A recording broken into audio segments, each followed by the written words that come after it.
Ekspresikan gambaran misinformasi di Indonesia saat pemilu tahun 2024. 3 kata aja. Waduh, kalau 3 kata mungkin susah, Bu. Tapi mungkin saya punya 2 kata. Boleh dong Mbak diceritain fakta misinformasi apa yang ditangkap oleh Meta saat pemilu yang lalu. Sebenarnya semua fakta-fakta itu bisa dilihat di Peta kerawanan apa yang mungkin akan menyebar saat pilkada tahun 2024. Ya, untuk itu kami sebenarnya mengandalkan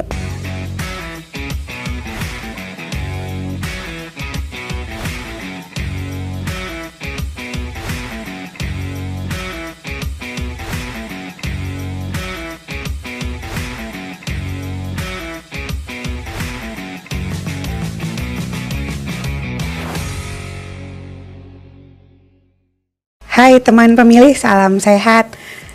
Pasti kaget dong kenapa aku yang ada di hostnya podcast KPU RI terdepan bicara kepemiluan.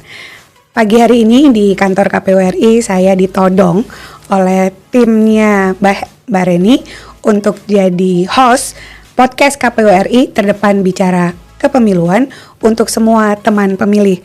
Biasa anggota KPU itu harus multitasking, multitalenta. Dan sekarang saya diuji coba oleh timnya Parmas untuk bisa jadi host. Sesekali nanya, Bu, jangan ditanya mulu. Oke, tantangannya saya jabanin gitu ya.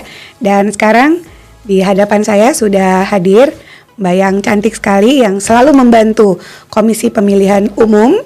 Dan beliau bosnya Meta Indonesia yang membawahi ada Facebook, ada Instagram, satu lagi Threads.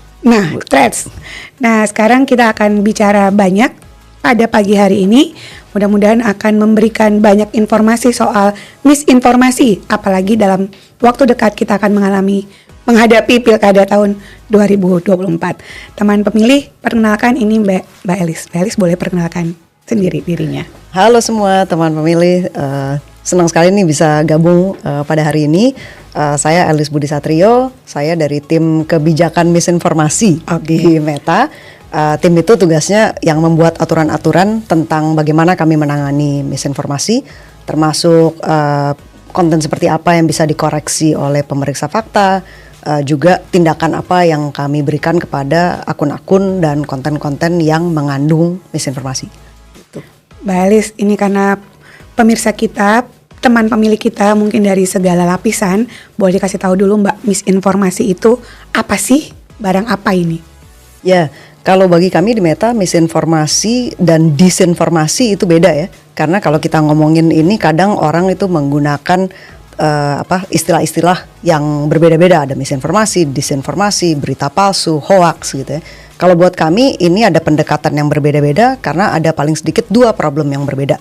Kalau misinformasi itu adalah informasi salah yang seringkali disebarkan orang tanpa tahu bahwa informasi itu salah. Jadi dia nggak berniat untuk mengelabui orang lain. Tapi kalau disinformasi itu kalau orang berniat untuk menyebarkan informasi salah untuk mengelabui orang lain. Ya, kata singkatnya misinformasi adalah informasi yang salah yang kemudian tersebar luas di media sosial kita. Mungkin pernah kita jadi penyebarnya tapi kita nggak sadar. Betul. Atau mungkin kita sadar dan menyebarkannya gitu ya Mbak. Oke Mbak, kita barusan saja nih mengalami pemilu tahun 2024 dan kita akan belajar dari pengalaman 2024 untuk pilkada 2024. Kira-kira Mbak, 3 kata nih dari Kak Elis, ekspresikan gambaran misinformasi di Indonesia saat pemilu tahun 2024. 3 kata aja. Waduh, kalau 3 kata mungkin susah Bu, tapi mungkin saya punya 2 kata. It's complicated. Complicated. It's complicated. Boleh saya jelasin? Boleh. Jadi sebenarnya misinformasi mengenai pemilu ya, di berbagai negara itu ada kemiripan sebenarnya. Seringkali misinformasi mengenai pemilu itu adalah tentang kandidat atau rekam jejak mereka gitu. Tapi yang menarik, seringkali apa yang orang percaya sebagai berita palsu atau misinformasi itu sebenarnya bisa berdasarkan fakta, tapi mungkin dipelintir sedikit sehingga kalau orang-orang yang netral atau pendukung dari target berita palsu itu nggak percaya, jadi nggak ada efeknya. Tapi untuk orang-orang yang memang sudah antipati, mereka jadi tambah antipati kalau ada pelintiran-pelintiran seperti itu. Sehingga sebenarnya pendekatan ke misinformasi itu tidak bisa black and white ya. Kami dari Meta itu menanganinya dengan cara-cara yang mempertimbangkan konteks dan juga realitas bahwa konten itu seringkali multitafsir. Complicated one things. Second, yang kedua apa Mbak? Oh, yang kedua adalah yaitu penanganannya mungkin Bu ya. Penanganannya repot banget nggak sih Mbak di lapangan? Mbak, lumayan. Banyak nggak sih misinformasi saat pemilu 2024? Kalau banyak itu relatif ya Bu ya. Oke. Karena kan konten di platform-platform Meta, Facebook, Instagram maupun Threads itu kan ada ratusan juta setiap harinya mungkin ya.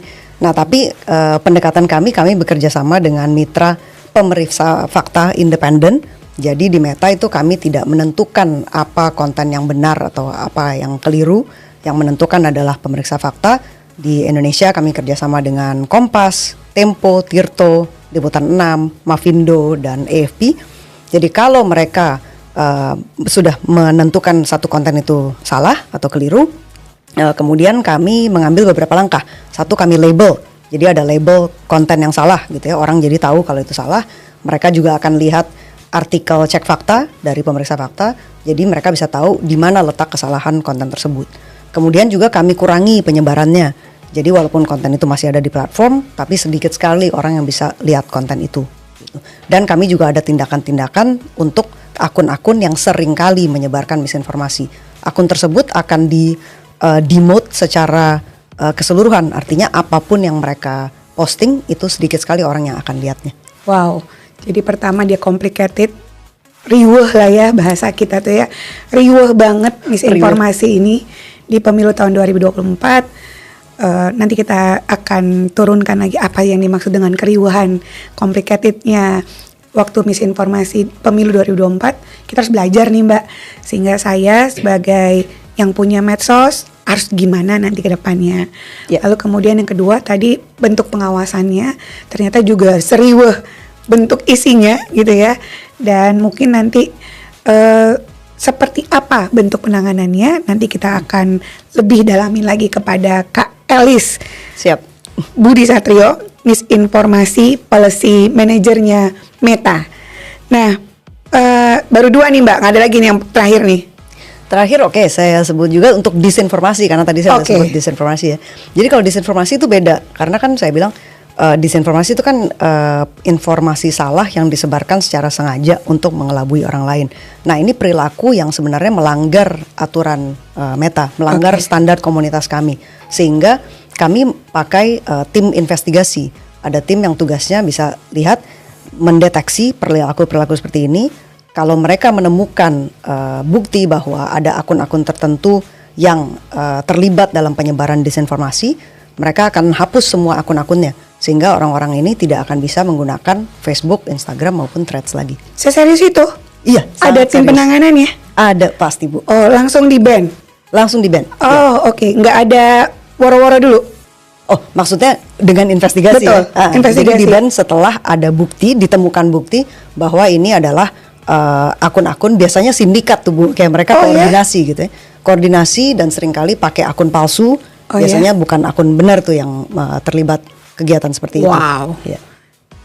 Fakta menarik sekali tuh Mbak. Boleh dong Mbak diceritain fakta misinformasi apa yang ditangkap oleh Meta saat pemilu yang lalu. Kira-kira tuh tadi kan kata Mbak Elis ada terlibat kepada peserta pemilunya.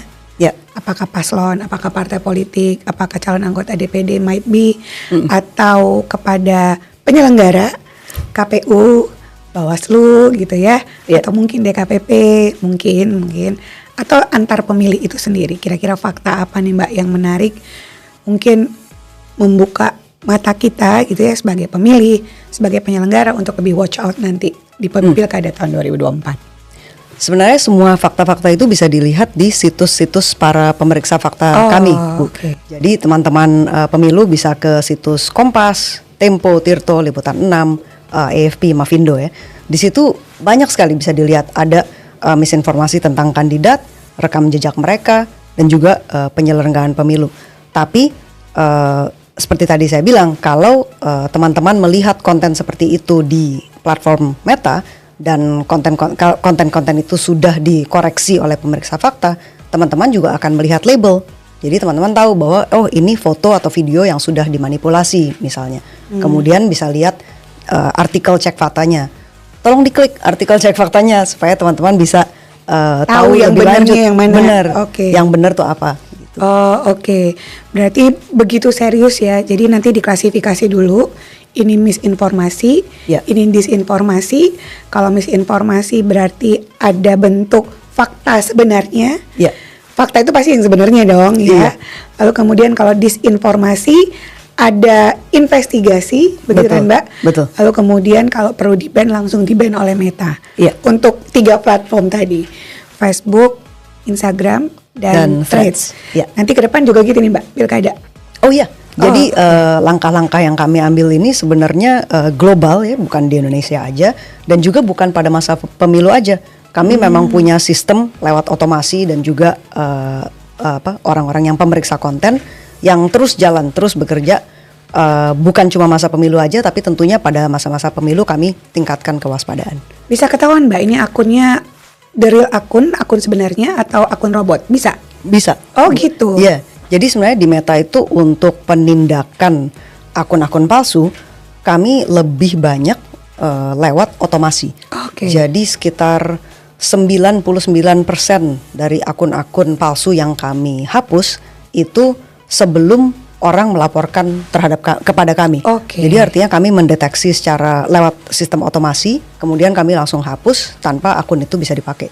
Nah, teman pemilih sudah harus tahu dong bahwa kalau Anda mendapatkan berita yang mungkin miring, mungkin negatif, harus dicek terlebih dahulu karena ternyata dari 100 orang mungkin 99-nya itu diawali dengan mereka yang meng-create atau menciptakan akun palsu. Jadi jangan mudah untuk tergiring atas isu-isu atau opini yang tidak baik. Perlu dikonfirmasi terlebih dahulu dari cek akun fakta tadi ya Mbak. Betul, pemeriksa fakta. Untuk kemudian pemeriksa fakta, untuk kemudian kita tahu berita sebenarnya lewat fakta yang tersedia. Mungkin gitu ya Mbak. Oke. Mbak, ini kan tadi kata Mbak Elis akan melibatkan peserta pemilu, orang besar semua nih Mbak, penyelenggara KPU, Bawaslu, DKPP, atau pemilih pun ada tokoh-tokoh masyarakat, tokoh agama. Mungkin boleh cerita dong Mbak, ada nggak sih dari ketiga aspek ini informasi yang paling menantang karena mungkin subjeknya atau mungkin karena objeknya begitu ya, yang dihadapi oleh Meta dan kemudian bisa ditangani? Sebenarnya semua konten maupun akun yang melanggar aturan kami itu selalu kami anggap serius Bu. Nah tapi mendekati pemilu mungkin saya bisa mengingatkan teman-teman pemilu bahwa di Meta itu ada standar komunitas ya, aturan mainnya lah, apa yang boleh diposting, apa yang tidak boleh diposting. Di situ jadi ada aturan ujaran kebencian, perundungan, dan juga misinformasi yang membahayakan, misalnya yang bisa memicu kekerasan atau menghalang-halangi orang untuk partisipasi dalam pemilu. Nah, konten-konten seperti itu semua melanggar aturan kami sehingga kalau kami nemu kami hapus gitu ya, kami turunkan. Dan pada pelaksanaannya itu kami selalu serius, sistem kami terus secara berkesinambungan kami perbaiki supaya lebih tepat ya dan lebih cepat penanganan pelanggaran.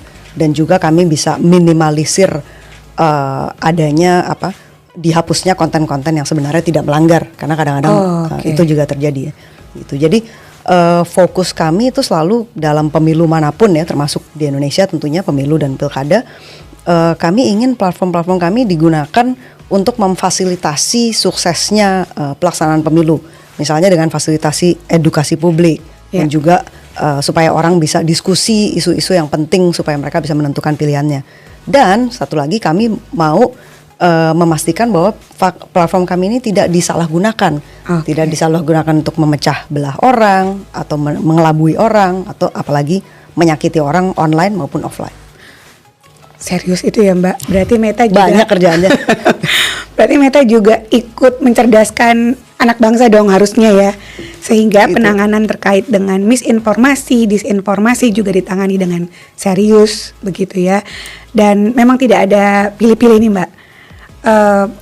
Betul, tidak ada pilih-pilih. Misalnya yang tadi saya bilang partai subjeknya A, partai A, partai B, si calon A, calon B, ini kan harus meyakinkan Ya. teman pemilih, memang nggak ada. Sama sekali enggak, Bu. Karena Oke. kalau misalnya kami terlibat seperti itu, yang ada pasti nanti banyak backlash. Komplain ya. Banyak komplain Komplain ke Meta. Dan juga seperti saya bilang tadi, kami tidak menentukan ya mana yang benar, mana yang salah. Oke. Kami kerjasama dengan pemeriksa fakta independen. Oh, mereka independen dan Iya. kemudian itu yang kemudian kita bantu untuk sebarluaskan Betul. kepada masyarakat.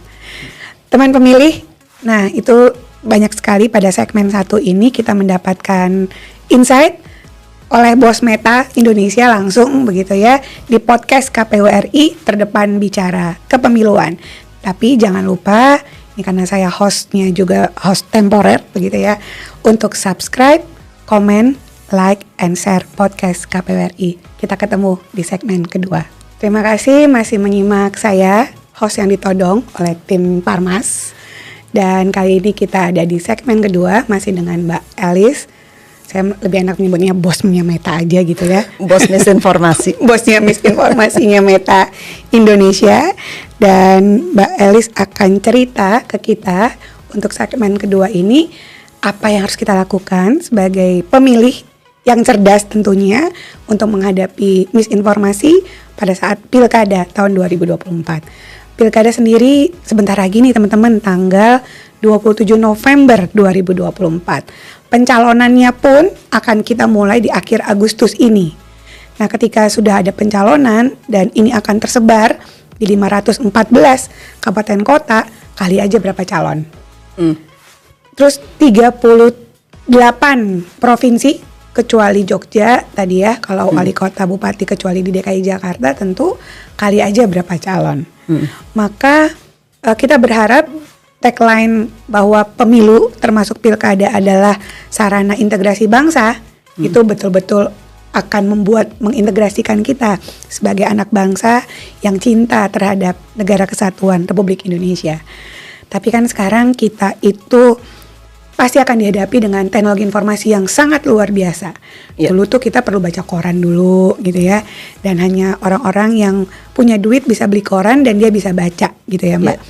Kalau sekarang informasinya itu langsung dari tangan-tangan pemilih. Betul. Dia bisa foto, dia bisa videokan apa saja kejadian yang dia temui di jalan, lalu kemudian itu bisa jadi berita. Jadi semua orang itu bisa jadi pembuat berita, begitu.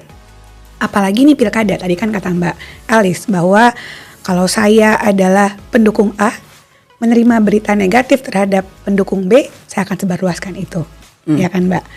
Atau apakah itu betul-betul faktanya, begitu?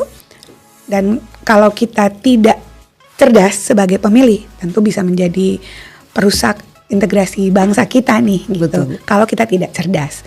Tapi kita nggak punya pilihan. Semua orang sekarang menggunakan gadget, hampir semua orang 207 juta masyarakat Indonesia pengguna internet juga 87% seingat saya.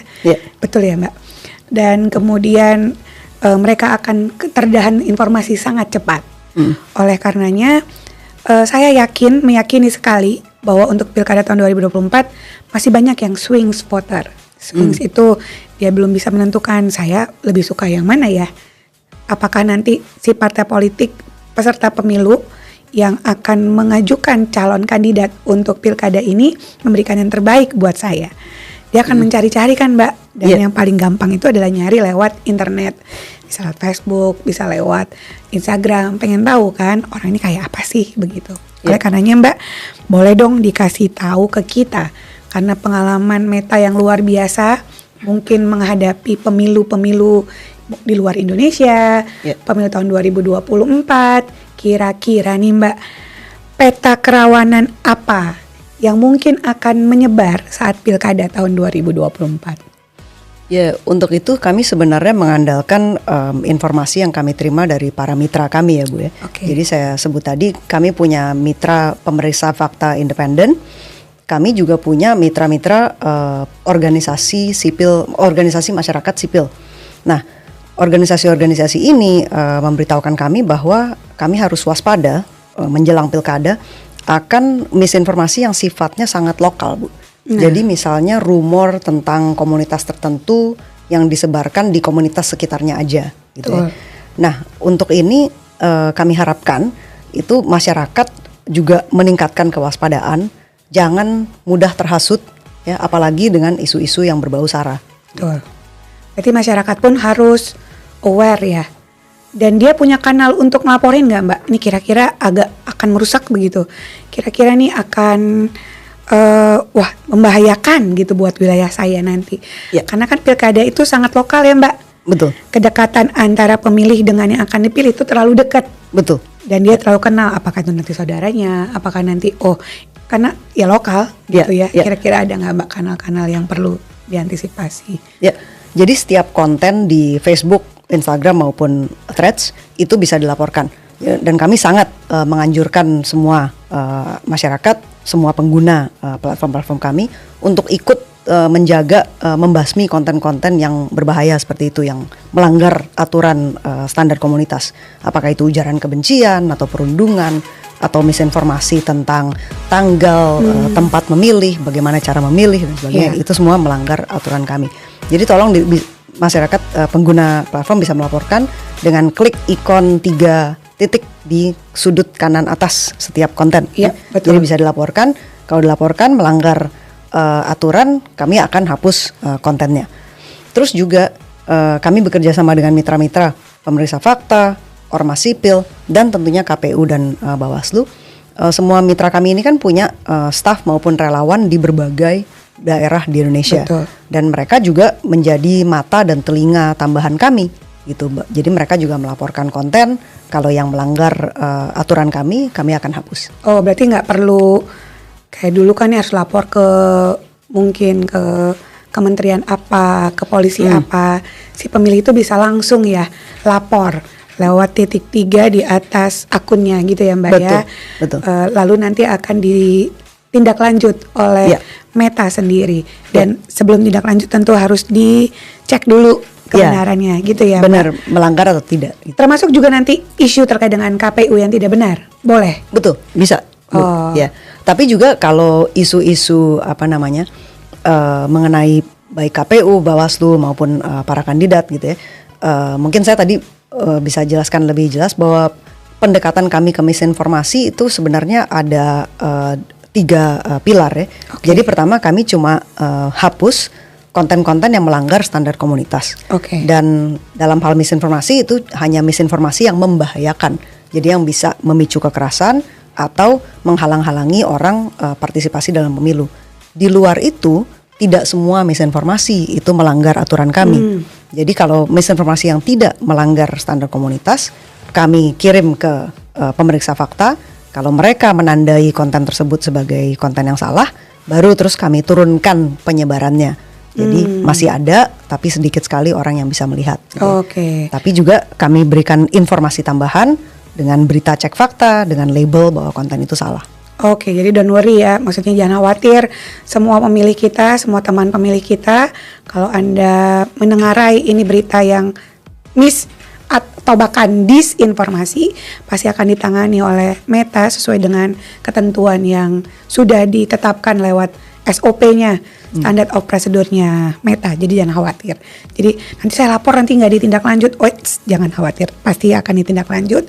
Dilihat derajat mungkin kesalahannya begitu ya. Nanti punya obatnya sendiri. Jadi kalau obat sakitnya ini obatnya. Begitu kan ya Mbak? Tepat sekali. Oke, ya begitulah Mbak ya, ini host yang harus multi talenta nih, dikerjain nih sama teman-teman. Oke, berarti langkah antisipasinya tadi ya, kita harus lebih cerdas, memilah-milah itu begitu ya. Kalau ada apa-apa baru kita nanti laporin ke Meta tadi, langsung bisa ya Mbak? Bisa langsung di konten. Oke. Ya, dan juga mitra-mitra kami juga akan melaporkan kalau ada konten yang sangat viral dan membahayakan. Oke, terima kasih. Betul sekali, jadi kita berharap betul-betul pemilu termasuk pilkada itu akan menjadi sarana integrasi bangsa kita sendiri. Justru karena kita cinta Indonesia loh Mbak, kita gunakan hak pilih. Justru karena kita cinta wilayah kita loh ya, kita mau datang ke pilkada 2024. Karena suka nggak suka, mau nggak mau akan ada orang yang memimpin kita. Oleh karenanya pemilih, teman-teman pemilih kita datang nanti ke TPS 27 November 2024. Jangan lupa loh, ini Meta udah sekian sebagai corong kita juga loh ya. Anak-anak saya aja punya akun Instagram sendiri Masing-masing ya Bu. betul. Jadi mereka akan dia akan ketersediaan informasinya juga harus lebih kita tangani, cara filternya gimana gitu ya, apalagi Bapak Ibu semua sebagai teman pemilih yang tadi suka ngelihat podcastnya KPU misalnya ya, harus lebih pintar. Terakhir nih Mbak, kira-kira pesan apa nih yang Mbak mau sampaikan kepada teman pemilih podcast KPU RI Terdepan Bicara Kepemiluan ini agar betul-betul menjadi pemilih yang cerdas di dunia maya. Kita nggak ketemu nih, saya ketemu Mbak Elis aja baru sekarang gitu ya. Tapi di dunia maya orang mungkin nggak terlalu tahu siapa dia gitu ya. Kira-kira apa nih pesan-pesan buat teman pemilih kita? Betul. Ya, kalau harapan saya cek situs kami Asah Digital. Kami punya situs edukasi publik ya. Di Asah Digital itu teman-teman pemilu bisa belajar bagaimana memproteksi akun Anda. Jadi seringkali orang yang menyebarkan misinformasi, disinformasi itu mau menggunakan hacked account ya. Mereka nggak mau pakai akun mereka sendiri kan. Jadi mereka meretas akun kemudian dipakai untuk mengelabui orang lain. Sehingga penting sekali bagaimana kita menjaga supaya akun kita tidak diretas. Terus juga di situ ada tips mengenali berita palsu. Jadi hal-hal seperti bersikaplah skeptis terhadap headline, cek sumbernya, cek tanggalnya. Pokoknya jangan sampai gampang terkelabui oleh konten-konten yang kita lihat di internet. Tidak semua konten yang ada di internet itu bisa dipercaya, benar ya Bu ya? Betul. Gitu. Jadi paling sedikit tahun 2024 ini semua pengguna internet yang diharapkan bisa tahu cara verifikasi yang basic aja. Bagaimana bisa mencari sumber-sumber yang lebih terpercaya dan tahu sumber-sumber mana yang lebih terpercaya dan resmi. Tuh, berarti kalau baca headline yang kira-kira wow banget, jangan percaya dulu biasanya gitu ya Mbak. Betul, ya. Apalagi kalau misalnya tentang KPU nih, bener gak sih KPU kayak gini? Salah satu upaya yang dilakukan oleh KPU adalah membuat podcast ini nih, podcast KPU RI, yang menjadi tangan pertama menyebarluaskan informasi kepemiluan seharusnya. Sehingga memang udah pas banget podcast KPU RI dengan slogan terdepan bicara kepemiluan ini untuk Anda semua agar kita bisa jadi pemilih cerdas selanjutnya membangun demokrasi di Indonesia yang lebih baik. Terima kasih loh Mbak Elis udah main, saya sangat terhormat sekaligus bisa jadi hostnya Mbak Elis begitu ya. Saya yang terhormat yang dapat host spesial. Iya nih nanti dan teman-teman pemilih ini diperkenalkan, ini adalah maskotnya pilkada sebagian kecil ini kita punya 514 plus 38 kecuali yang ada pilkada tentu. Ini kalau dibuat lemari kayaknya kurang nih lemari teman-temannya podcast KPU RI. Jadi sekali lagi kami ingatkan Anda untuk gunakan hak pilih sekali lagi untuk pilkada 2024 memilih gubernur dan wakil gubernur kita serentak dengan bupati atau wali kota dan wakilnya di tanggal 27 November 2024. Datang ke TPS tepat itu hari Rabu seperti biasanya kita melaksanakan pemungutan suara, coblos di hari H pemungutan suara. Justru karena kita cinta Indonesia, datang ke TPS. Sekali lagi tanggal 27 November 2024. Tepuk tangan buat Mbak Elis, thank you so much sudah bisa datang. Terima kasih teman-teman pemilih semuanya, dan jangan lupa subscribe, comment, like, and share podcast KPU RI Terdepan Bicara Kepemiluan. Assalamualaikum warahmatullahi wabarakatuh.